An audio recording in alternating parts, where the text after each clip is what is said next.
Selamat pagi semua. Halo, halo. Ada yang sudah gabung sama aku pagi ini? Boleh dong di komen ya. Apakah suara aku terdengar?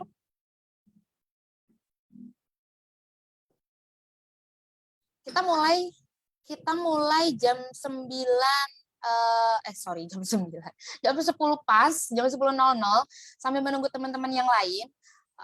Aku juga mau bantu share-share dulu sama warga Madeline yang lain ke kolom komen dan lain sebagainya ya. Jangan lupa yang udah nonton juga tolong bantu di-share supaya hari ini bisa lebih banyak yang punya pengetahuan baru tentang kanker serviks gitu. Oh, suaranya jelas. Oke, thank you. Halo Widya, Diana Ferderica. Kita sambil tunggu yang lain ya.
Halo, udah pada kumpul nih. Ada Siti, ada Dindi, hai Mumu, ada Delvi, Ana, Nesya.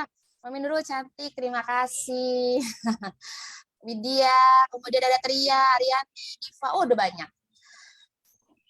Jangan lupa seperti biasa, kalau Motherland Live bareng Morula itu pasti akan ada giveaway-nya. Nah, giveaway-nya kayak apa? Akan ada free konsul.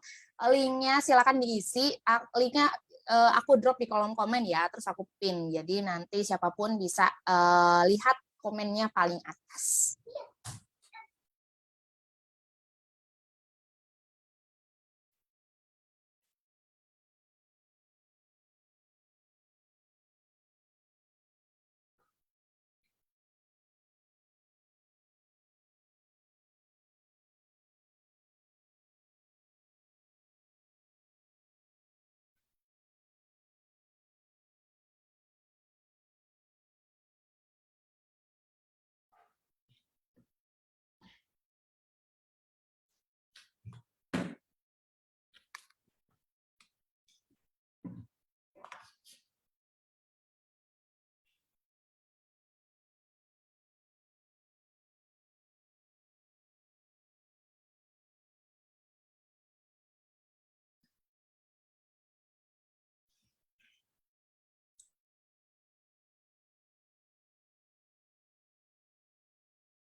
Pagi juga. Ada Wulan Wuwu di layar HP saya full of love. Iya dong, ayo tambahin lagi emotnya ya. Jangan lupa bantu di-share ke dalam Facebook grup lagi boleh. Karena biasanya teman-teman yang lain itu pada nggak dapat notifikasinya kalau ada live. Jadi biar nggak pada ketinggalan. Halo Kak, aku pejuang kanker serviks. Ina Lestari. Wah, ini kesempatan yang bagus. Bu Ina, stay tune ya. Nanti boleh tanya-tanya langsung sama dokternya. Kemudian, Diva, Mi udah sarapan belum-belum? Terima kasih loh udah diingetin. Aku padahal kayak udah lupa deh. Apakah aku masih butuh makan atau enggak? Enggak ada suaranya, Mami. Iya, aku tadi mute dulu karena aku masih setting-setting. Aku bagi-bagiin dulu linknya biar kalian di sini tambah semakin rame yang nonton. Seperti itu. Hmm, di-share ya ke yang lain ya. Aku masih bantu share juga di kolom komen yang tadi sudah ngedrop komennya untuk dapetin notifikasinya. Sebentar aku akan kembali lagi.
Pagi juga, ada lagi yang nyapa. Halo Zi, halo Mulkun. Eh, Muikun. Mui ya, betul ya. Eza, Ine, Nona, good morning. Iya, ada Mami ya. Ini Anas mau ikutan nge-live juga kayaknya ya, mau bantuin pandu acara pagi hari ini.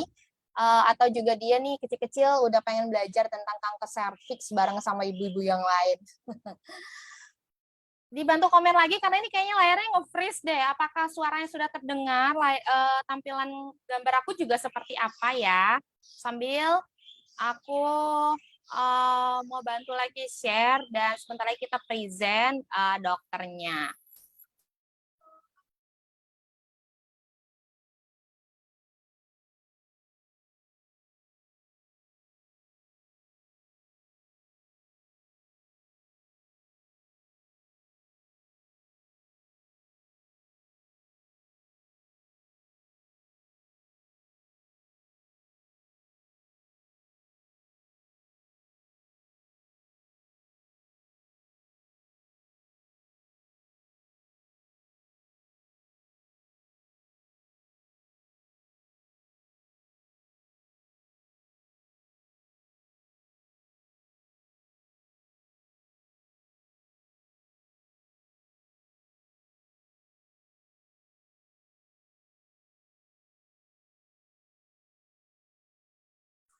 Oke, kalau gitu selamat pagi semua.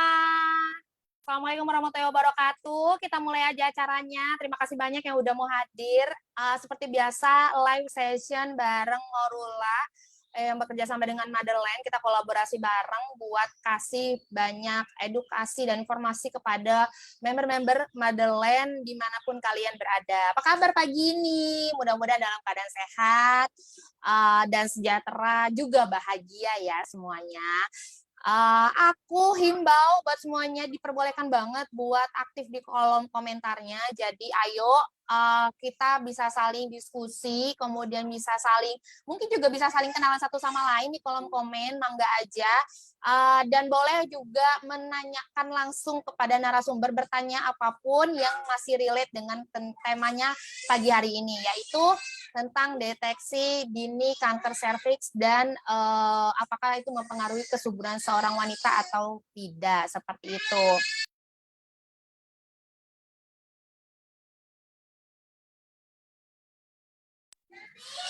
Nah, seperti biasa nanti dari Modula apa nih? Bentar, anak aku manggil. Apa sayang?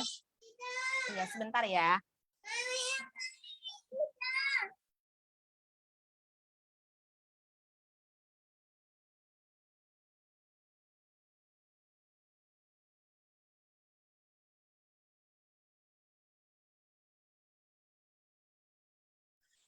Ya, daripada berantem mending kita ajak aja. Nggak apa-apa karena seperti biasa kalau live sama Morula kita santai aja, tapi informasi tetap serius ya, teman-teman semua. Selamat pagi juga, ada Eza, Mas Ayu, ada Novela, kemudian ada Delvi, dan lain-lain. Jangan lupa kita akan ada giveaway. Giveaway-nya mulai dari free konsul dari teman-teman Morula IVF Jakarta atau Morula IVF dimanapun berada. Jadi nanti karena Morula ini ada di seluruh Indonesia, bisa dipakai di Morula cabang manapun. Jadi silahkan diisi linknya, kemudian nanti sama tim Morula akan diarahkan ke cabang yang terdekat seperti itu. Kemudian juga nanti akan ada giveaway dari Motherland dan Mother University. Kira-kira siapa yang pengen hadiah? Silahkan komen. Hadiahnya mau apa sih? Seperti itu ya.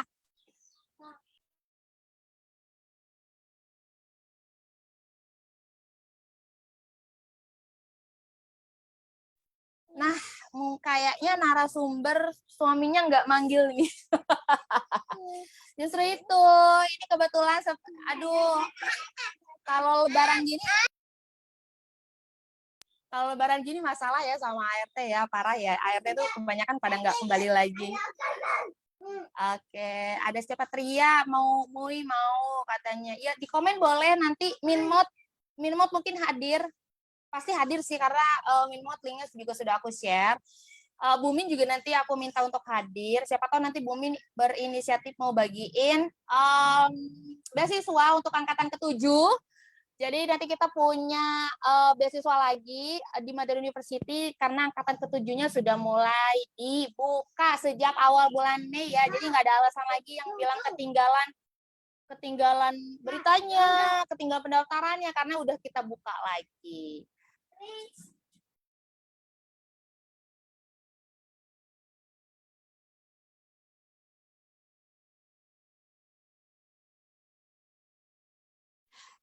Oke, untuk mempersingkat waktu, kita sambut aja.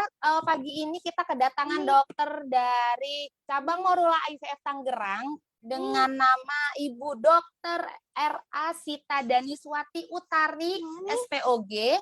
Nanti beliau yang akan menyampaikan seputar informasi kanker serviksnya seperti itu. Mangga, Bu Dokter, apakah sudah siap, Bu? Sudah. Sudah ya. Bu Dokter, aku nge-live-nya rame-rame gini nggak apa-apa ya, Bu? Nggak apa-apa. Moderatornya bertiga ya. Iya nih, tiga-tiganya mau ikut belajar kayaknya. Hai dulu sama Bu Dokter. Hai. Oke deh. Bu Dokter, ini izin perkenalan. Kami dari Motherland, kita base group community di Facebook group, jumlah membernya 35.000 orang. Dan izin nanti videonya, obrolan kita pagi hari ini akan kita keep ya Bu Dokter ya. Jadi kalau yang nggak bisa datang pagi ini buat tonton, bisa. Halo?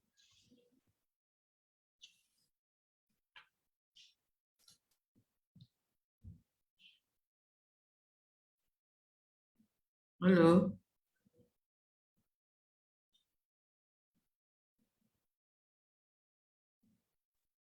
Halo. Iya, halo. Ya, kok suaranya nggak dengar tadi ya?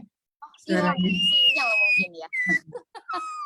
Bu Dokter ada yang sapa Bu Dokter, katanya nih selamat pagi Bu Dokter, salam Selamat kenal. pagi. Dia bilang, kemudian katanya, aduh menarik banget sih informasinya, ini buat para perempuan dari Siti Irani, seperti itu. Oh, ya, ya.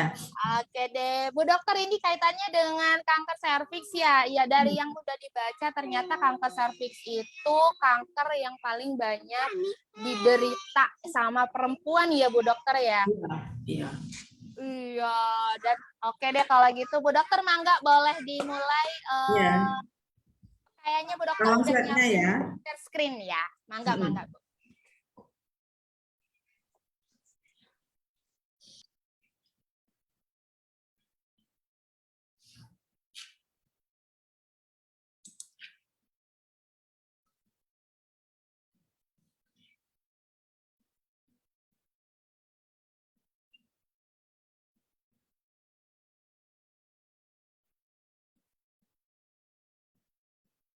Halo, slide-nya mana?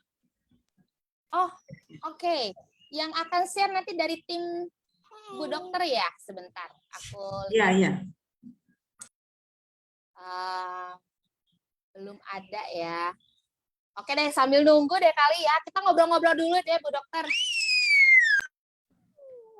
Bu Dokter boleh kenalan dulu nggak? Bu Dokter ini ada prakteknya di mana? Ya, saya namanya Dr. R.A. Sita Daniswati Utari. Ya, saya berpraktek di Rumah Sakit Mayapada Kuningan dan di Klinik Morura IVF Rumah Sakit Mentari Tangerang.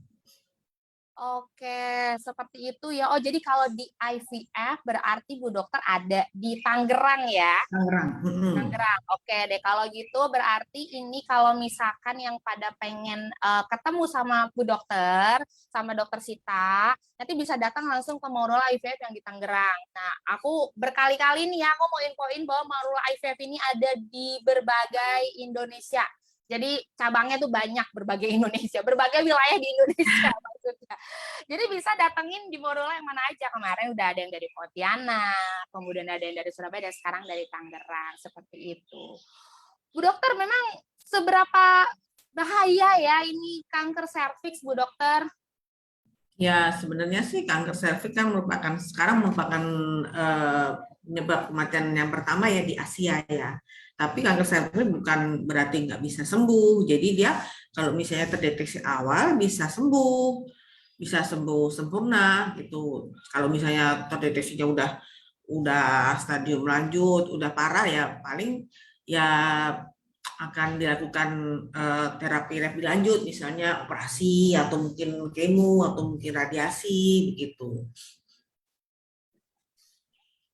Oke, begitu ya tuh, terparah di Asia ya. Itu ya ampun memang parah banget.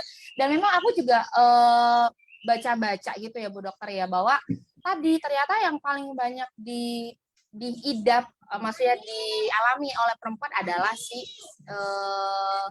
apa namanya kanker serviks itu sendiri gitu. Dan itu serem banget. Oke, ini kayaknya dari teman-teman Morula udah siap ya share screen ya. Mangga, aku sudah bisa aku udah kirim aksesnya supaya Bu Dokter juga bisa lebih leluasa nih ngejelasinnya, dan teman-teman di kolom komen juga udah siap nunggu. Oke deh, udah siap kalau gitu. Mangga Bu Dokter dimulai, silakan. Nah, ini adalah jenis kanker serviks ya, mempengaruhi kesuburan atau tidak ya. Nah, ini faktanya setiap jam itu 2 perempuan meninggal karena kanker serviks ya. Kemudian ada 88 kasus baru setiap harinya. Dari 88 ini 50 perempuan itu meninggal. Dan ini merupakan satu dengan jumlah kanker serviks terbanyak di Asia Tenggara. Slide. Nah, kemudian kanker serviks ini sebabnya karena apa sih? Karena virus human papillomavirus ya. Itu ada 2 macam, kanker high risk yaitu di grup 16 dan 18 ini biasanya menyebabkan kanker serviks, dan kemudian yang non kanker adalah yang low risk itu 6 dan 11 ini biasanya orang awam sebut kutil kelamin ya. Kalau yang kutil kelamin ini di Indonesia itu 54% itu pada laki-laki dan 46% itu terjadi pada perempuan. Slide.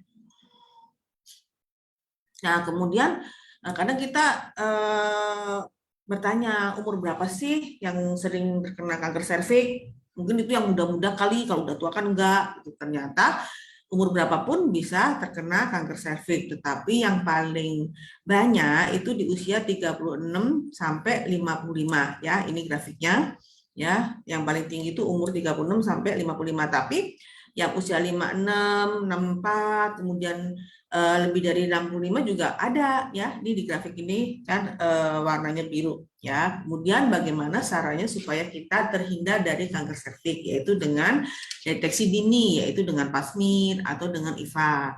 Ya, kalau IVA itu kan mulut rahim kita tuh dikasih kayak cairan, Google, nanti dilihat ada perubahan warna atau tidak. Ya, kalau Pap-smear ya kita Pap-smear terus nanti ada ininya, ada hasilnya apakah terhinggapi sama virus HPV atau tidak. Ya, deteksi dini ini seharusnya tuh rutin kita kerjakan, yaitu setahun sekali supaya kita terdeteksi secara dini ya. Slide. Nah, kanker HPV ini mengenai mana sih? Mengenai leher rahim ya, yaitu yang menghubungkan antara rahim dan vagina ya, tempatnya di sini. Ya, kemudian 8 dari 10 perempuan dan pria itu akan terinfeksi HPV tanpa disadari. Ya, slide.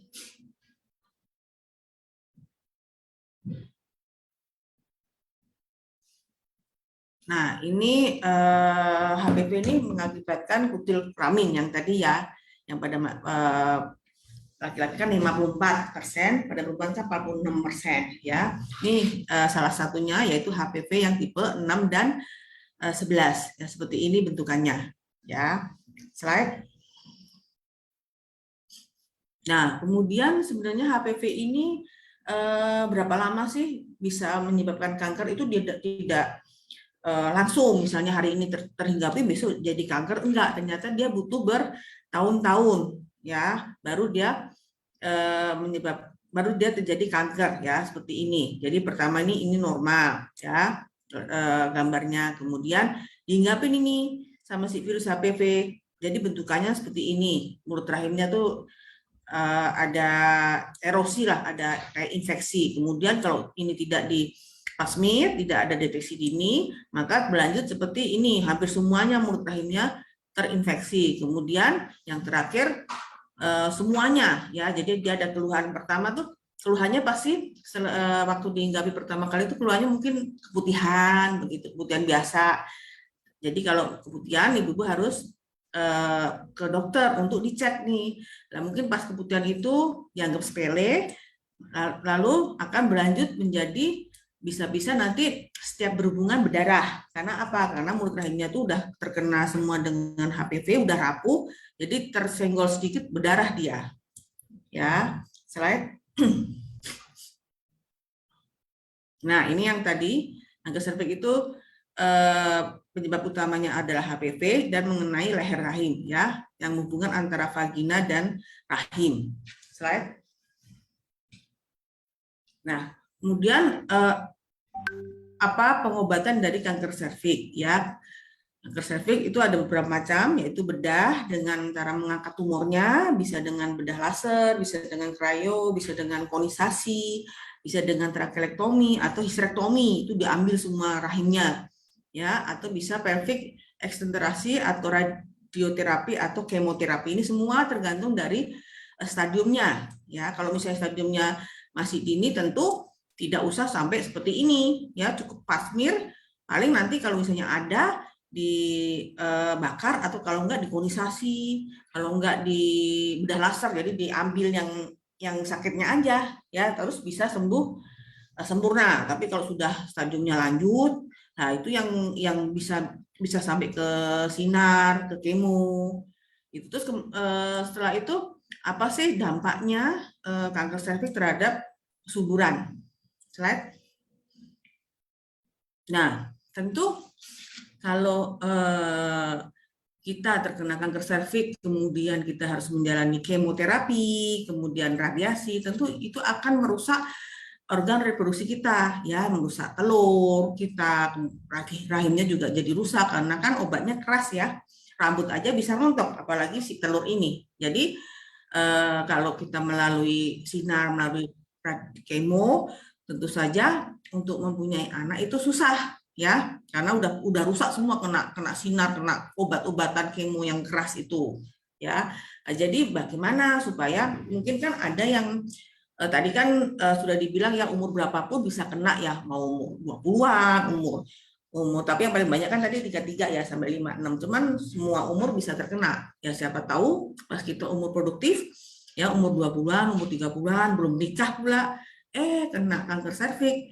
Nah, itu bagaimana nih untuk kelanjutan hidup, untuk kita bisa punya anak. Nah, sekarang di Morula ada layanan simpan telur ya, egg freezing. Jadi sebelum kita melakukan terapi kanker, yaitu kemo atau misalnya sinar, itu telurnya diselamatin dulu, diambil dulu, disimpan dulu, baru kita melakukan terapi untuk si kankernya ya. Setelah terapi sembuh, tentu kan setelah sembuh kan di follow up tuh, follow up di pasmir, ada nggak timbul kanker lagi. Setelah bersih, baru si telur yang kita lakukan itu baru ditemukan sama si sperma menjadi embrio, baru bisa dimasukkan ke rahim kita ya. Kemudian simpan telur ini bukan cuma untuk kanker, karena zaman sekarang kan sering ibu-ibu ya, wanita-wanita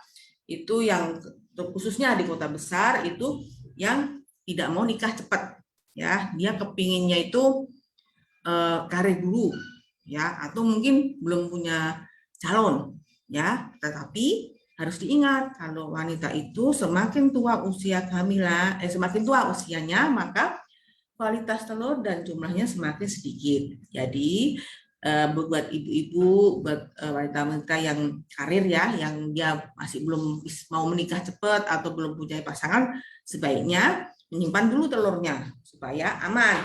Jadi habis itu kalau sudah kepengen nikah, baru tuh setelah nikah, baru si telur yang sudah disimpan itu bisa disatukan sama sperma. Ya, slide. Nah, kemudian selain pasmir itu kita juga pasmir tadi kan deteksi dini ya, deteksi dini kanker. Kalau sudah dipasmir kemudian bersih, itu sebaiknya dilanjutkan dengan vaksin ya, untuk supaya melindungi kita, mengcover kita ya. Nah, vaksin ini bisa diberikan mulai umur 9 tahun, baik pada perempuan maupun pada laki-laki, karena laki-laki juga bisa terkena ya, yang tadi itu butir kelamin yang tipe 6 sama 11 ya. Nah, ini yang tipe 16 sama 18 itu penyebab 70% dari kanker serviks. Kalau yang 6 dan 11 itu penyebab butir kelamin. Ya, slide. Nah, terima kasih. Ada yang mau ditanya mungkin? Oke, terima kasih Bu Dokter sudah disampaikan pemaparannya. Menarik sekaligus mengerikan ya sebenarnya. Kalau akhirnya kita kayak lihat, wah ternyata 8 dari 10 perempuan dan pria itu terinfeksi HPV ya.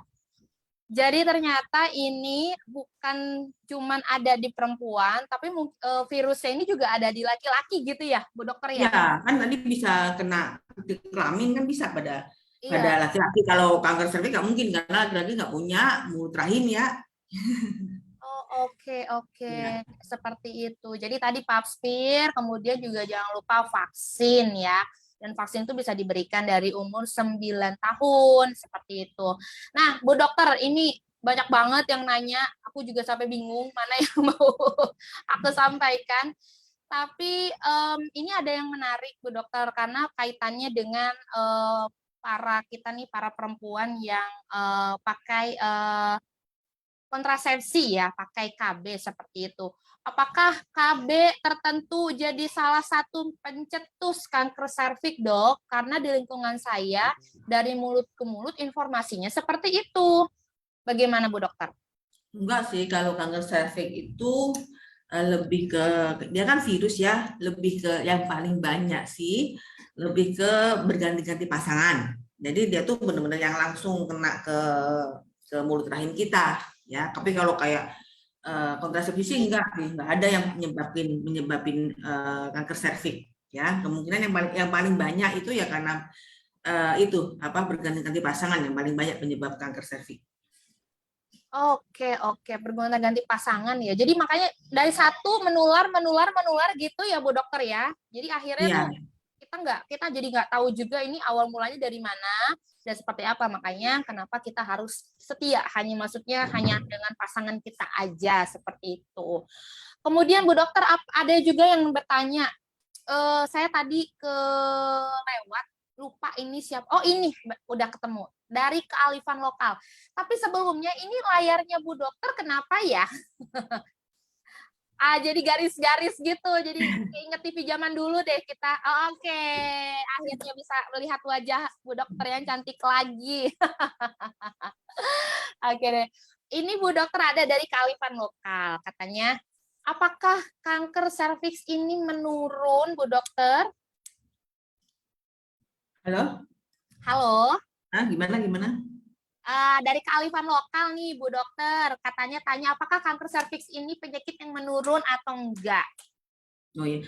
Kalau gen kanker itu bisa menurun ya. Cuman kalau jadi misalnya seseorang tuh ada gen kankernya. Cuman untuk kanker serviks ini kan tadi disebabkan oleh yang paling banyak itu berganti-ganti pasangan. Kalau misalnya dia hidupnya higienis, hidupnya cuma satu pasangan, tentu dia nggak akan kena kanker serviks. Itu mungkin kena kanker yang lain karena dia ada gennya, memang dari keturunannya. Cuman sebenarnya keturunan apa gen itu bisa dihindari supaya kita tidak ikut terkena dengan apa ya dengan hidup sehat gitu loh.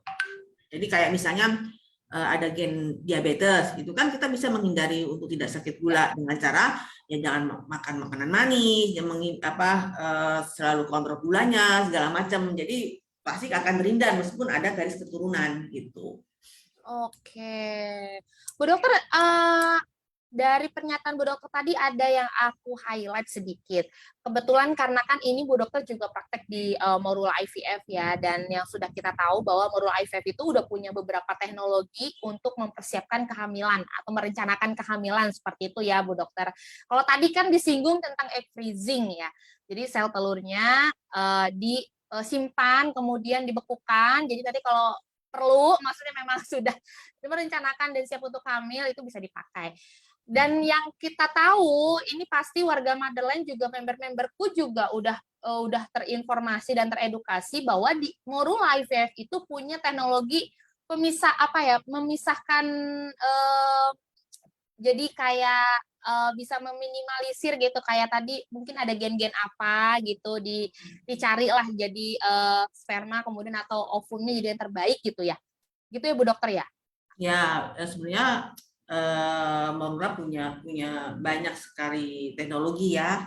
Jadi selain misalnya untuk IVF ya, itu banyak. Misalnya yang pertama itu yang tadi simpan telur, ya enggak. Terus kemudian ada juga simpan sperma, misalnya yang jauh-jauhan LDR kan. Misalnya yang suaminya kerjanya di luar negeri, misalnya itu nggak akan bisa hamil kan, dan itu bisa diakalin gitu. Suaminya datang dulu pas liburan misalnya ya, datang ke Indonesia, terus diambil tuh spermanya disimpan bekukan, terus suaminya suruh pergi lagi, kita nggak butuh suaminya, yang penting kita butuh spermanya gitu kan. Terus ya udah ibunya diprogram gitu, ada pasien saya juga kayak gitu tuh. Kemudian simpen telur tadi udah ya dengan berbagai macam kebutuhan ya kan pada wanita karir, pada wanita yang belum belum menemukan jodoh atau mungkin yang sakit kanker ya. Kemudian ada juga teknologi yang namanya PGTA. Jadi kalau misalnya si telur sudah disatukan sama si sperma kan jadinya embrio. Nah itu embrio itu bisa dipilih yang paling bagus supaya meminimalisir terjadinya kelainan genetik ya, terutama pada misalnya ada gen keturunan cacat atau mungkin dulu pernah bisa hamil tapi bayinya cacat ya, jadi dia kan nggak mau tuh hamil lagi dengan bayi cacat, itu bisa diminimalisir dengan cara teknologi PGTA. Jadi embrionya istilahnya dibiopsi lah, diambil sebagian kecil, kemudian diteliti bagus enggak ini sebelum dimasukkan ke rahim.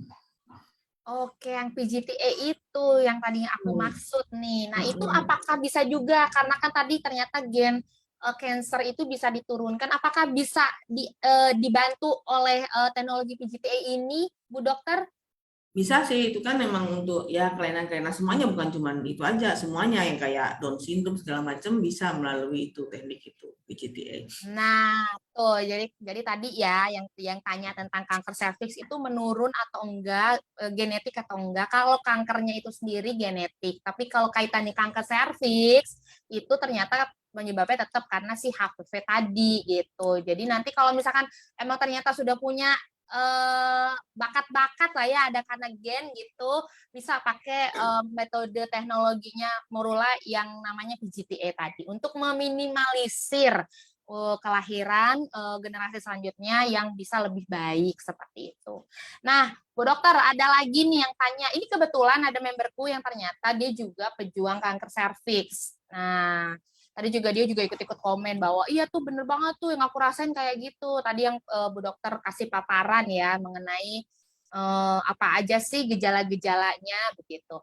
Nah, ini dia tanya, kalau dokter saya mau tanya, efek operasi histerektomi ya. Maaf ya kalau salah penulisan, dia bilang apa ya, ada efeknya nggak ya? Seperti itu Bu Dokter Mangga. Histerektomi itu kan pengangkatan rahim kan, ya sebenarnya ya efeknya ya dia nggak bisa punya anak lagi, nggak mens itu aja. Cuman nggak terus yang menimbulkan sakit parah itu enggak. Yang penting dia tahu bahwa dia sudah tidak punya rahim sehingga sudah tidak bisa menstruasi dan tidak bisa mempunyai keturunan gitu. Oh oke. Oh jadi Bu Dokter kalau misalkan karena kita kan emang semuanya ternyata tadi ada 8 dari 10 perempuan dan pria itu terinfeksi HPV gitu. Jadi kita kan preventifnya dengan cara egg freezing nih misal. Tapi misalkan if someday nih amit-amitnya ternyata benar terinfeksi, kemudian harus hysterectomy, apakah ada solusi untuk tetap bisa hamil ya Bu Dokter?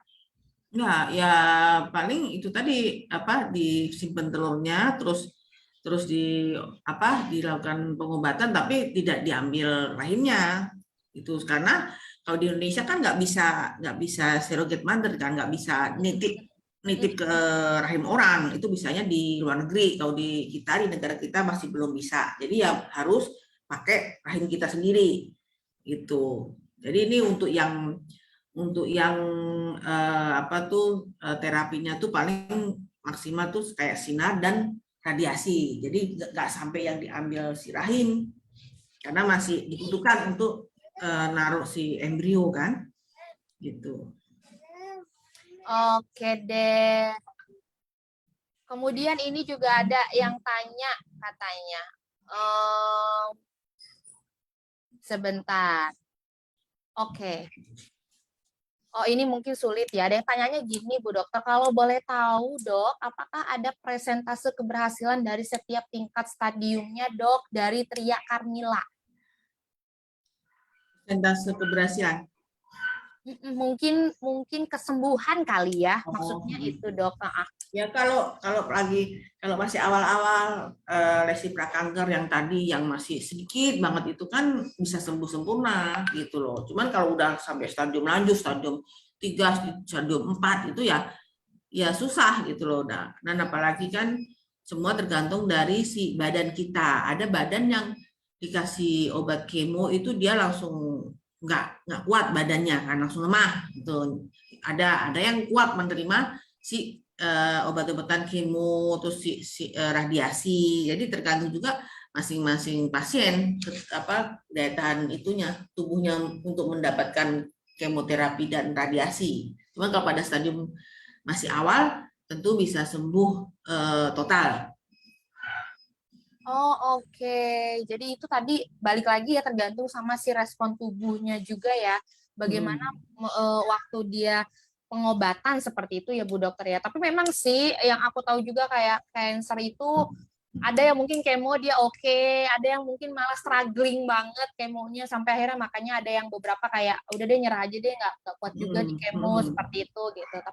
Tapi balik lagi daripada kita mikirin nih ya Bu Ibu semua warga Madeline yang lagi pada nonton nih hari ini lumayan banyak banget juga yang nonton daripada kita mikirin kayak aduh nanti kalau gue kejadian gitu gimana ya, aduh kalau gue begini nanti di masa depan gitu ya, ketakutan-ketakutan yang seperti itu mending dimulai dari sekarang, bagaimana kalian mencegah si HPV-nya itu sendiri bisa ada atau deteksi dari sekarang.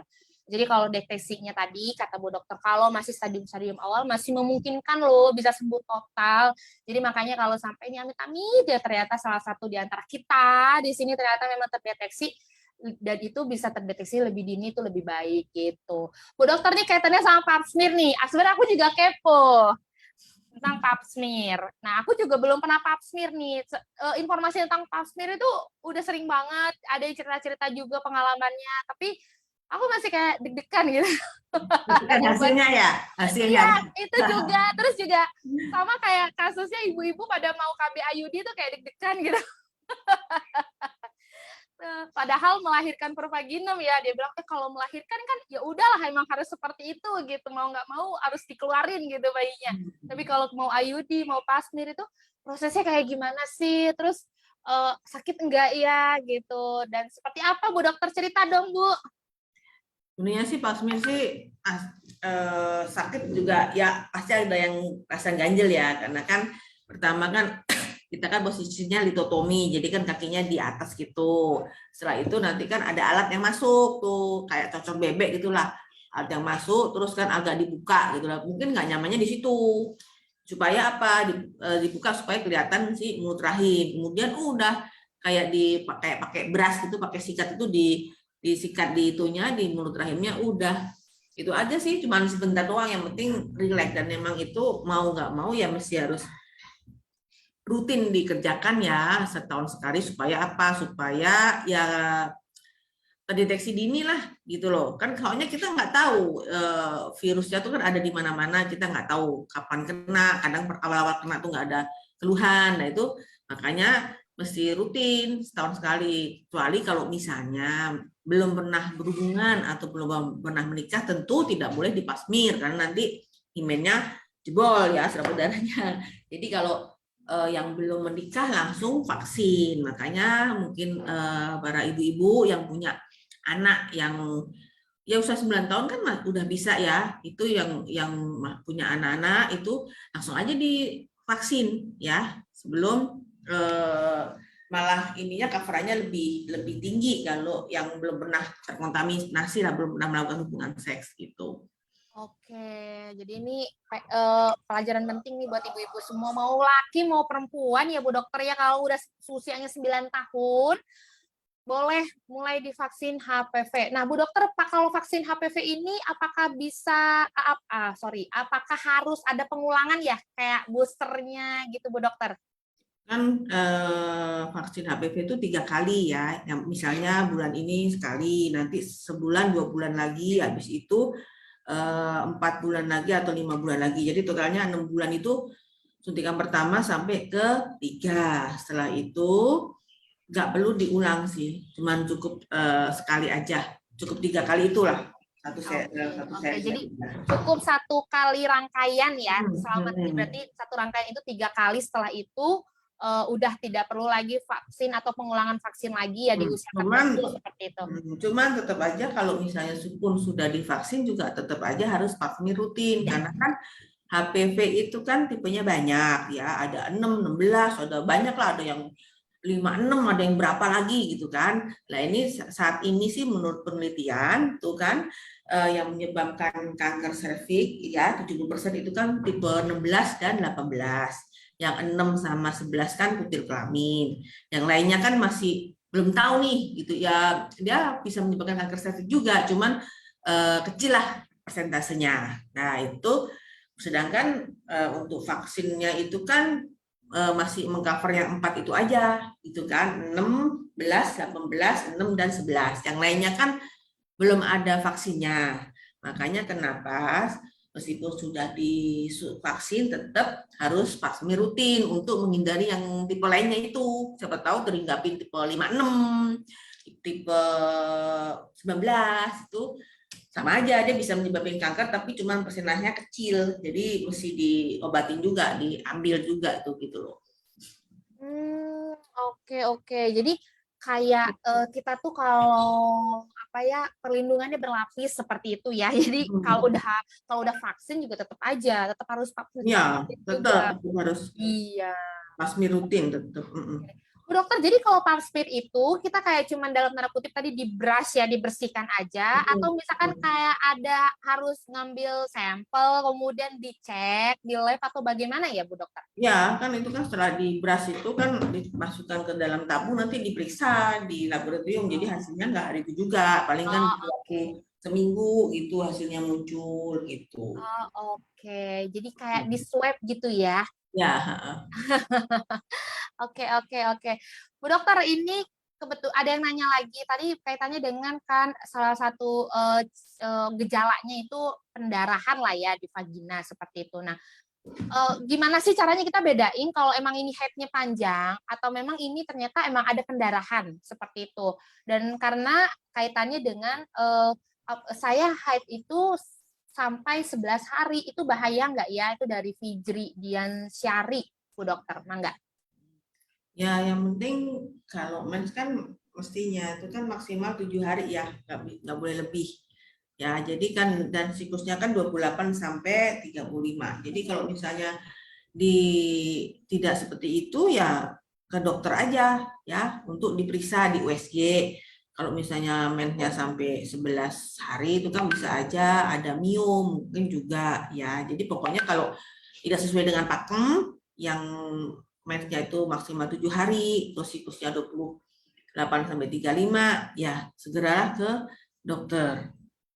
Oh, oke oke. Jadi supaya bisa lebih tahu ya ini Iya. kenapa atau mungkin bisa dicek juga apakah memang darah haid atau mungkin bukan atau seperti apa. Nah, ini langsung ke dokter seperti itu. Nah, kalau mau ketemu dokter yang lagi ngobrol sama aku sekarang nih, Dokter Sita, silakan datangnya ke Murah IVF yang di Tangerang ya. Nah, dokter nih tanya lagi, kan tadi ini kaitannya sama yang histerektomi tadi, kan akhirnya histerektomi terus diangkat, kemudian nggak punya rahim dong ya, terus jadi mensnya stop seperti itu. Nah, ada nggak yang setelah itu efek lainnya yang mempengaruhi si tubuh? Misalkan katanya kulitnya jadi kering, jadi capek beraktivitas, terus apakah ada makanan-makanan juga yang jadi berpantang seperti itu, Bu Dokter? Enggak. Nggak ada sih, cuman kalau misalnya sudah diambil rahimnya paling ya cuman itu tidak bisa punya anak lagi dan tidak bisa hamil ya karena kan hamil kan di dalam rahimnya sama tidak menstruasi. Cuman kalau untuk apa tuh namanya hormon itu kan adanya di telur ya yang mengandung hormon itu telur. Jadi kita masih kulitnya juga nggak kering gitu enggak karena hormonnya masih ada cuman dia nggak bisa mens aja karena kan mens kan dari rahim kan rahimnya kan udah nggak ada gitu cuman hormonnya masih masih ada gitu. Oke oke. Jadi itu ternyata nggak mempengaruhi ya. Mungkin kayak apa ya bisa jadi kan karena kita sering tuh kayak tadi tuh katanya oh HPV itu karena alat KB gitu jadi mulut ke mulut. Nah kalau hari ini kita ngobrol langsung sama pakarnya sama ahlinya. Jadi kalau saya sih menyarankan lebih percaya sama Bu Dokter Sita hari ini dibanding dengan katanya dan katanya gitu. Nah Bu Dokter ada lagi tanya dari Unike Paramita. Apakah gaya hidup sehat akan berpengaruh spesifik dalam mencegah kanker serviks, Bu Dokter? Enggak.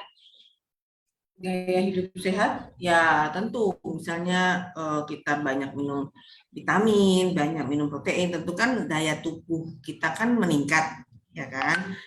Soalnya virus ini sebenarnya kan kalau daya tubuh kita bagus, itu virusnya akan mati dengan sendirinya, ya kan? Sama aja kayak misalnya flu. Itu kan virus itu kan juga kalau kita daya tubuhnya bagus tentu akan cepat sembuh gitu. Jadi kalau misalnya kita makan makanan yang bergizi, terus tidur yang cukup tentu akan daya tubuh kita akan meningkat. Tuh sama ya itu apa tuh namanya? Kalau bisa setia lah sama pasangan ya, jangan bergantung pasangan seperti itu. Oke. Bu Dokter, kalau Palsmith bisa pakai BPJS nggak sih? Tadi banyak nih yang tanya nih dari Kika dan dari yang Kayaknya lain-lain. bisa deh. Kayaknya Oke. bisa. Nah. Iya, coba nanti ya, nanti di Madeline supaya dicari informasi. Kayaknya kemarin sempat ada yang share tentang apa aja sih yang bisa di cover sama BPJS. Coba nanti diubek-ubek lagi di postingan apakah Palsmith termasuk atau tidak seperti itu. Jadi Bu Dokter, idealnya Palsmith itu setahun sekali ya? Ya.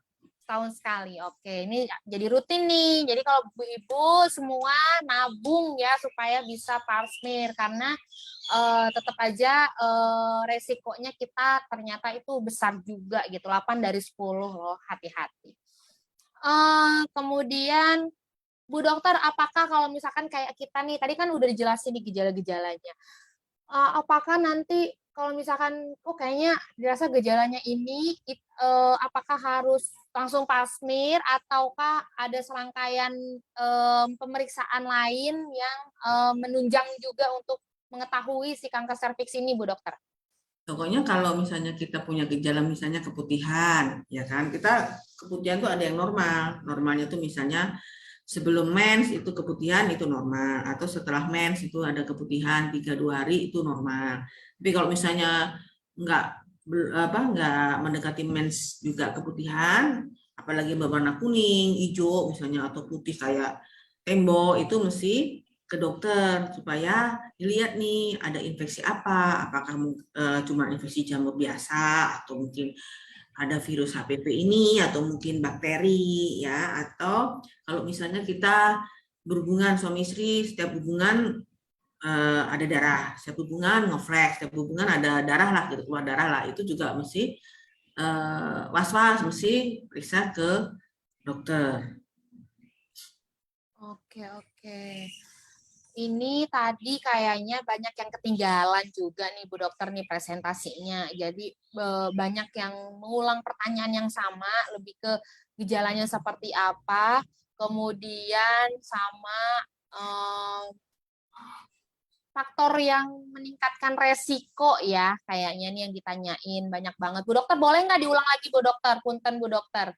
Ini banyak yang baru gabung Bu Dokter. Kan tadi penyebabnya kan karena virus human papillomavirus kan, HPV itu biasanya yang paling banyak itu sebabkan karena berganti-ganti pasangan ya, jadi nggak higienis lah, nggak bersih istilahnya ya. Kemudian gejalanya awal-awal tuh paling ya sekitar keputihan.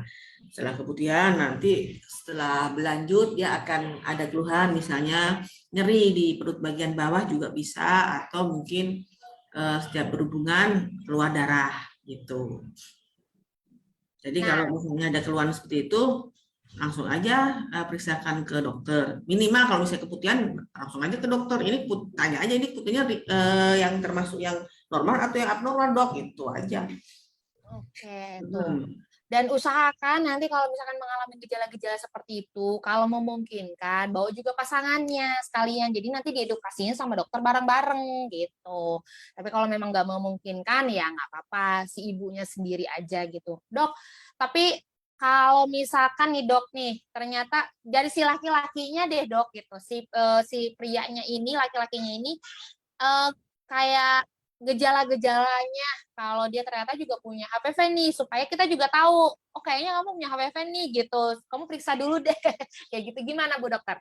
Kalau cowok sih biasanya ke dokter kulit ya, ke dokter kulit. Kalau cowok sih karena dia nggak punya mulut rahim kan dia nggak mungkin kena kanker serviks ya, yang serviks kan di rahim ya. Jadi paling kalau dia kena HPV ya paling kutil kelamin yang tadi, yang kayak jengger ayam itu. Cuman pemeriksaannya kalau cowok ya ke dokter kulit sih, kan nggak bisa dipasmir dia. Oh gitu. Tapi nanti tetap bisa. Jadi kalau cowok karena dia terinfeksi si HPV-nya, jadi di HPV-nya aja dihilangin gitu ya Bu Dokter ya? Ya, kalau cowok ya berobatnya ke dokter kulit. Jadi kalau misalnya yang si cewek itu terdeteksi ada HPV-nya, si cowok langsung ke dokter kulit untuk periksakan diri, ya. Wah, ini makanya Hmm. kenapa nih yang perempuan nih yang harus double, triple apa ya, yang ekstra harus ekstra jaga diri karena ternyata meskipun yang laki-laki, ini kita kalau bicarain berat nggak beratnya ya, kalau yang laki-laki karena dia cuman terinfeksi, periksa ke dokter kulit kelamin kemudian selesai seperti itu. Nah kalau yang perempuan nih bisa sampai kanker dan lain sebagainya, bisa mempengaruhi kesuburan seperti itu dan lain-lain, bahkan bisa sampai tadi pengangkatan rahim. Jadi efeknya lebih lebih berbahaya lagi gitu ya. Jadi makanya harus aware nih Bu Ibu semua sekalian. Kalaupun misalkan kita udah melahirkan ya Bu Dokter ya udah pernah melahirkan, kemudian sama si suami juga maksudnya kita berumah tangga juga udah lama, tetap ya Bu Dokter ya diperiksakan ya. Iya. Oke, oke. Kemudian apalagi nih yang ditanyain? Hmm, ini mirip-mirip ya. Ada yang keturunan. Putri, halo Putri. Tadi udah dijawab. Kalau yang keturunan nanti bisa diputar ulang ya. Ada di menit-menit agak awal. Kemudian faktor resiko keturunan. Nah tadi juga sama sudah dijawab. Nah ini yang lucu nih Siti Irani. Kalau dari fisik kira-kira ciri-ciri dan gejalanya seperti apa ya dok? Apalagi yang sering kecapean dan tiba-tiba lemes. Ini sih kayaknya gejala-gejala akhir bulan deh. Tiba-tiba kecapean. Tiba-tiba lemes gitu. Aku juga sering ngalamin nih. Lemas, nggak ada duit, lemas. Iya, tiba-tiba dia aduh udah akhir bulan lagi gitu. Udah pikirin lagi aduh gimana lagi nih caranya. Kemudian ini ada yang nyapa, halo Mami, halo dokter, halo gitu. Oh oke nih, ada nih Diana Ferderica. Bu dokter, beberapa orang terdekatku ternyata kena kanker serviks dan akhirnya meninggal. Tapi ketahuannya pas sudah parah gitu. Itu kenapa ya Bu dokter? Ya karena dia nggak pernah pasmir. Kan tadi kan deteksi dininya kan di pasmir gitu loh. Jadi kalau dia jarang melakukan pasmir, ya tentu nggak akan terdeteksi. Mungkin dia cuekin aja, misalnya keputihan dicuekin. Misalnya setelah setiap berhubungan berdarah dicuekin seperti itu. Oh iya benar-benar benar. Mungkin tadi kenapa orang-orang terdekatnya kadang nggak teredukasi juga kan. Iya. Akhirnya kan, nah mudah-mudahan nih kalau yang nonton hari ini nih nggak ada yang setelah nonton dari sini kemudian deteksi, pap smear dan mudah-mudahan tidak ada yang terkena ya.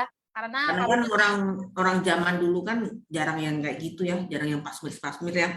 Kayak ibu-ibu kita, ibu saya gitu yang udah tua-tua kan dulu nggak pernah ada yang penyakit aneh-aneh. Makin kesini kan makin penyakit aneh-aneh kan. iya iya Oh, ya, jadi iya makin kesini benar-benar. makin makin banyak sekali screening yang mesti dijalani gitu loh. Karena mungkin ya gaya hidup kan dulu kan mungkin ya orangnya kan nggak polos-polos gitu kan, nggak yang ganti-ganti pasangan. Sekarang apalagi ya zaman sekarang kan udah berubah semua kan Ya, gitu. betul sih. Setuju sih Bu Dokter. Hmm. Benar benar benar. Em, Nih ada lagi nih, Nona Zulfikar. Dokter, apabila kalau udah vaksin dan pasmir, masih bisa kemungkinan kena juga nggak sih si kanker serviks ini? Kalau udah vaksin kan tadi dilanjutkan dengan tetap harus pasmir kan, karena kan ada virus HPV jenis lain yang belum ada obatnya, belum ada vaksinnya. Kalau misalnya dua-duanya itu udah dilakukan ya aman sih. Aman Dan ya. iya, yang penting kan udah vaksin, udah gitu udah habis vaksin tetap tetap dilakukan pasmir rutin itu ya udah aman, nggak mungkin kena HPV jenis apapun kan. Oke, oke, oke. Nih juga ternyata sama nih banyak yang bawa ke bawah nih komentarnya sama nih. Takut, Parno aku mau pasmir katanya. Bayangin, aku ngeri bayangin pasmir. Kayaknya tadi deh bener deh kata Bu Dokter deh. Kayaknya yang pada Parno ini termasuk aku juga takut ketahuan hasilnya ya. Ya, Itu kayaknya yang bikin deg-degan ya. sama dengan ini kan swab swab apa PCR itu kan Iya takut. bener. Waktu pas Takut udah kayak hasilnya. gejala-gejala, udah swab belum gitu kayak, ya nanti aku takut gitu. Karena takut iya. Bu dokter ada yang tanya lagi Mas Ayu, kanker serviks sama kanker rahim apa berhubungan juga nggak dok? Sama nggak sih gitu mungkin maksudnya?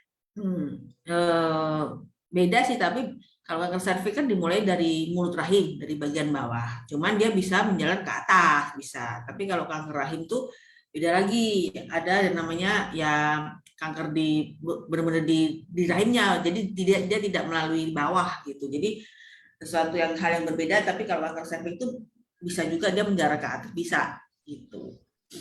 Oh iya iya iya, ini Mm. pertanyaan bagus ya. Aku juga jadi baru ngeh nih ya. Serviks itu kan mulut rahim ya, jadi itu Ya, kankernya bagian ada. bawah cuman dia bisa menjalar ke atas, makanya kan Ya.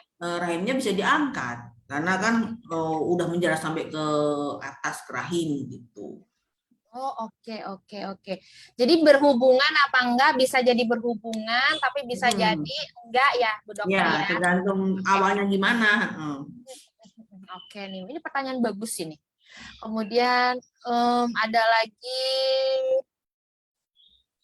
Oh, ini Apinoya nih. Ini aku aja deh yang jawab deh. Katanya gini, Bu Dokter. Halo dok, kita bisa udah hidup higienis, nggak ganti-ganti pasangan. Apakah sudah aman tidak terkena kanker serviks? Oh, belum tentu. Karena tadi masih ada vaksin sama harus pap smear juga nih. Ini aku aja yang Bu Dokter yang jawab. Biar aku kelihatan aku juga mulai pinter gitu.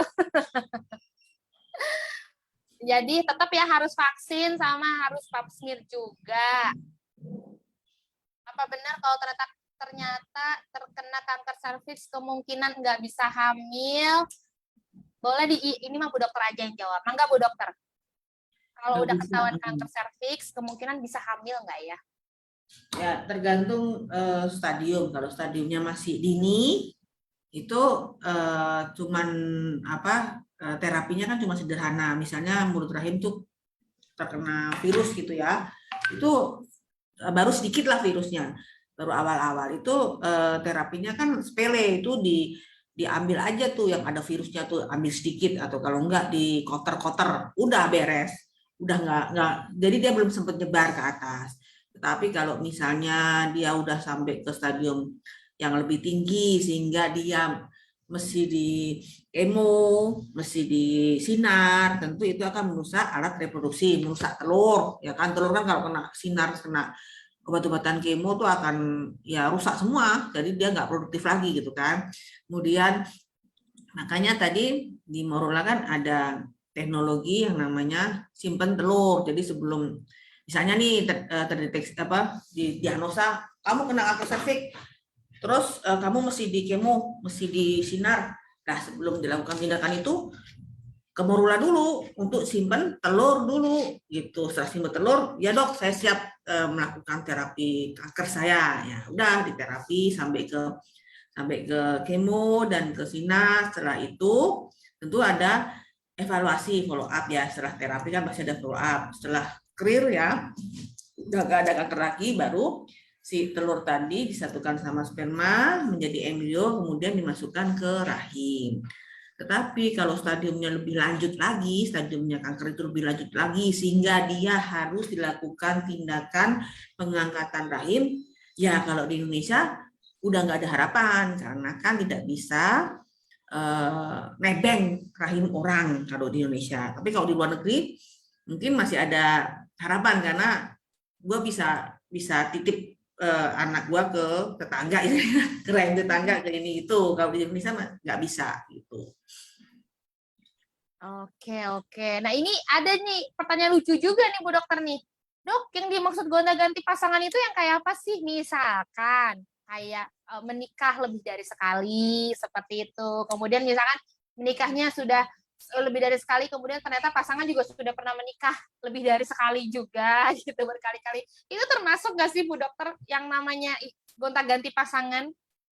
Ganti pasangan tuh ya misalnya eh, apa ya, misalnya banyak sekali cowoknya istilahnya gitu loh, misalnya hari ini saya berhubungan sama si A, nanti besok beda lagi, seperti itu, kayak ya kayak kayak seperti itulah, kayak yang berganti-ganti inilah pasangan. Tapi emang HPV itu kan yang paling menonjol itu kan penyebabnya kan karena berganti-ganti pasangan, tapi tidak menutup kemungkinan yang lainnya juga bisa menyebabkan, misalnya aduk, misalnya apa, misalnya kita pinjem misalnya cara dalam orang gitu kan, mungkin dia dia yang kena kanker, terus kan itu kan nempel di mulut rahim kita kan gitu kan, jadi bisa terhinggap gitu. Misalnya anduk juga, misalnya di hotel, begitu juga bisa kan buat ngelap di situ di tempat kita kan. Nah, itu yang nggak bersih misalnya, handuknya juga bisa. Tapi yang paling paling sering itu yaitu berganti-ganti pasangan tuh istilahnya apa ya? Ya itulah apa tuh yang kayak eh, dia tuh melakukan hubungan seks itu lebih dari satu gitu loh. Oke, oke, oke. Tapi sih untuk lebih yakin memang tetap aja lah udah pap smear rutin aja terus vaksin udah begitu aja ya. Jadi kita Iya, juga nggak was-was. ya soalnya meskipun merasa gua nggak usah pasmir, yang penting gua cuman satu pasangan doang. Tapi kan tadi kan tidak menutup kemungkinan si virus itu bisa dimanapun kan. Misalnya ya tadi tuh anduk misalnya ke hotel, terus pakai anduk hotel kan pasti kan, nggak bersih anduknya. Ternyata anduknya habis habis dipakai sama orang yang mengidap HPV, bisa juga kena kan seperti itu. Nah, Jadi jangan terus terfokus, pokoknya gua nggak usah pasmir, nggak usah vaksin, yang penting gua nggak ganti pasangan aja. Nggak gitu, kan masih banyak yang lainnya, banyak jalan masuk HPV ini ke dalam tubuh kita gitu loh. nah, itu aku jadi horor ya. Handuk hotel ya. Oke, besok berarti di koper tambahin handuk kalau mau staycation. Ya, tapi bener juga sih. Kadang sesuatu yang kecil-kecil gitu yang kita juga ternyata nggak pikirin. Thank you banget, Dok. Nih lagi, aduh banyak banget ya, udah 50-an lagi nih yang tanya-tanya. Oh, Bu Dokter ada yang tanya, ini juga bagus nih pertanyaannya. Yang pakai KB IUD bisa pap smear juga kah? Bisa, Bisa bisa, ya. bisa Pak. Nggak ada hubungannya kan, IUD kan di dalam, ini kan yang dicolok, yang disikat kan di mulutnya, di luarnya. Oke, jadi beda Jadi beda nggak akan lokasi ganggu, ya. nggak akan ganggu si spiralnya, nggak. Oke, oke. Bu Dokter, apakah yang mungkin lagi hamil malah dia ternyata terdeteksi atau bisa kena kanker serviks? Gimana? Hamil bisa, misalnya hamil dengan kanker serviks bisa nggak bisa. Cuman ya kalau misalnya kondisinya kayak gitu ya nggak bisa dia apa-apain, nunggu nunggu dia melahirkan dulu baru diberesin, karena kan nggak mungkin kita melakukan terapi saat dia lagi hamil, kan bisa membahayakan anaknya. Hmm, iya, iya, iya. Tuh. Jadi kalau lagi hamil bisa pap smear juga tetap rutin. Misalkan ternyata Bisa, jadwal pap smear tetap bisa ya. bisa kalau hamil bah bisa kan di mulut, di luarnya doang sih, yang mulut rahimnya maksudnya sikatnya tuh nggak sampai ke dalam gitu, enggak. Oke, tuh, jadi bisa ya. Nah, kalau mau pap smear, baiknya kapan? Apakah setelah haid, misalkan, atau kapan gitu? Dokter ada nggak Ada, fisiknya? tentu ada syaratnya. Yang pertama jangan saat menstruasi, karena kalau saat menstruasi kan nanti takutnya nggak akurat kan, darah semua itu, jadi nggak bisa dibaca tuh kan. Terus yang kedua, jangan jangan habis hubungan. Jadi kalau mau pasmir tuh 3 hari jangan hubungan dulu, baru hari keempat pasmir tuh, karena takutnya nanti di berasnya itu banyak sperma, jadi nggak terdeteksi jadinya gitu. Itu aja sih, dua itu sih yang penting. Oke, Jangan tidak berhubungan 3 hari, sama yang kedua jangan saat menstruasi supaya hasilnya akurat. oke, oke. Kalau gitu biar nggak tanggung, jadi beres mens, jangan dulu berhubungan, habis itu pap Hmm, smear, diniatin tuh. Jadi iya. sekalian kan, kayak gitu. Oke, ini banyak yang say thank you loh sama Bu Dokter loh. Katanya ini aku nggak nyesel deh join live-nya siang ini. Dia bilang terima kasih sudah dijawab semuanya. Bu Dokter tuh baik banget dijelasin satu persatu. Kemudian juga ada yang bilang live-nya bermanfaat banget nih dari teman-teman Morula. Nah, ini nanti live kita nggak cuma sampai hari ini yang sering aku ingetin sama bu ibu sekalian, nanti akan ada lagi kayaknya minggu minggu minggu depan ya, akan ada di tanggal 13. Nanti tunggu aja akan kedatangan tamu siapa dari teman-teman Morula ke Motherland seperti itu. Kemudian nih, jadi nambah ilmu, jadi melek informasi. Thank you semua. Terima kasih yang udah pada hadir ya. Aku rasa nih pertanyaannya udah bagus-bagus banget. Terus Bu Dokternya juga udah menjelaskan dengan detail, rinci dan runut. Dan juga tadi juga udah ada paparannya. Jadi kalau misalkan ada yang belum terinformasi karena nontonnya telat, bisa nanti nonton lagi aja rekaman live ini karena rekamannya akan disimpan di dalam grup seperti itu. Terus juga aku juga udah put drop di kolom komen, udah aku pin ada link, boleh siapapun ngisi linknya karena itu akan ada hadiah free konsultasi berupa kayak giveaway lah dari teman-teman Morula. Jadi nanti diisi aja. Mau kalian dari member dari kota manapun, ada di belahan manapun, silakan diisi. Nanti teman-teman Morula akan menghubungi kalian untuk bisa dapetin hadiahnya dan klaim hadiahnya. Dan jangan lupa juga di add ya, kalau yang belum follow Instagramnya kita nih, untuk Madeleine-nya ada @madeleine_911. Kalau dari Morula ada @Morula IVF Jakarta, atau di Tangerangnya ada @Morula IVF Tangerang, atau @Morula IVF Indonesia. Silakan, itu banyak banget pokoknya Instagramnya Morula, pokoknya @Morula IVF, nanti keluar di kota-kota mana, silakan di follow aja sesuai dengan kebutuhannya, atau di follow semua juga boleh. Nah, di Mother University juga @MUMU_Mother University. Jangan lupa Mother University udah buka angkatan 7 ya, jadi silakan bisa ikutan Badan University-nya. Dia bilang, aku nggak ikutan klik link, Mam, karena di Banjarbaru Kalsel, Kalimantan Selatan ada nggak ya cabang Morula? Boleh nanti dicek di Instagramnya juga. Kalau mau ada. konsultasi kan bisa juga, telekonsul juga ada di Morula. Oke, tuh ada bisa telekonsul ternyata. Jadi jarak jauh ya, bisa ya, dokter ya. Iya, mau nanya-nanya bisa telekonsul ya. Nanti ini aja daftar ya.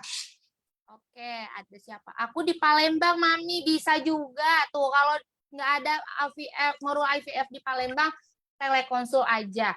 Enggak, silakan. Kalau telekonsul itu bisa nggak, Dok? Kayak misalkan dia di Palembang, telekonsulnya sama dokter yang di Tangerang, dokter Sita gitu di Tangerang. Bisa, Bisa. bisa. Tuh, siapa tahu Asal tadi kan. daftar aja, ya daftarnya biasa, daftar untuk jadi pasien. Ya, ini kan karena semuanya ini kan karena berkat COVID ya. Kalau zaman dulu itu kan harus datang, tapi karena COVID itu menyebabkan orang berpikir bagaimana caranya gue bisa konsul, tapi gue nggak mau ke rumah sakit karena takut. Nah, itu terjadilah yang namanya telekonsultasi. Karena COVID juga gitu loh. Dulu nggak ada kayak gini telekonsultasi. Ini juga nggak ada kan? Iya, benar. Kita sebenarnya kan mesti datang, sekarang kan. Iya, betul. Dan sekarang justru terima kasih COVID ya. Terima kasih bisa COVID telekonsul gitu loh. Bermanfaat itu. Iya, betul. Tapi jangan sampai kena COVID ya. Kita terima kasih aja. Udah di situ aja, nggak usah nyebar kemana-mana pokoknya. Seperti itu. Aku di Pasuruan nggak bisa ikut, bisa tadi. Pokoknya daftar telekonsulnya bisa lintas kota, lintas daerah, asalkan punya device sama ada kuota internetnya ya. Kalau nggak punya kuota internet emang nggak bisa nanti telekonsul. Melek ilmunya bagus. Oke, terima kasih Bu Dokter. Iya, thank you berat. Nah, sekarang terakhir aku mau informasiin akan ada dua giveaway dari Madeleine. Satunya adalah dari Madeleine-nya, satunya dari Mother University maksudku. Jadi ada dua. Kalau dari Mother University akan ada beasiswa gratis 100% untuk yang mau ikutan di angkatan 7. Kemudian dari Madeleine-nya nanti akan ada merchandise eksklusif perdananya. Caranya yang mau ikutan cukup dengan kalian posting ulang di komunitas kita di Facebook Group. Ceritain deh apa sih yang kalian dapatkan dari acara live-nya kita siang ini. Cerita pokoknya dapat pengetahuan apa mungkin pertanyaannya dijawab seperti apa. Pokoknya diulas lah ya live-nya seperti apa. Dan pakai hashtag-nya, hashtag Morula Motherland. Dan hashtag-nya Mother University, satu lagi Motherland, supaya kita gampang buat nanti tracing-nya. Tenang aja, untuk informasi lebih lanjut nanti aku juga posting dan aku juga komen lagi di kolom komen live ini supaya semuanya pada bisa ikutan. Seperti itu ya. Jadi kita terakhir sekali lagi ngucapin terima kasih banyak buat Dokter Sita udah mau berbagi waktu, udah mau dirampas nih waktunya sama Motherland. Terima kasih banyak juga buat tim Morula. sering-sering lagi datang ke Madeleine ya buat edukasi ibu-ibu 35.000 orang ini supaya bisa menjadi ibu-ibu yang lebih melek lagi soal kesehatan perempuan dan soal persiapan kehamilannya. Seperti itu.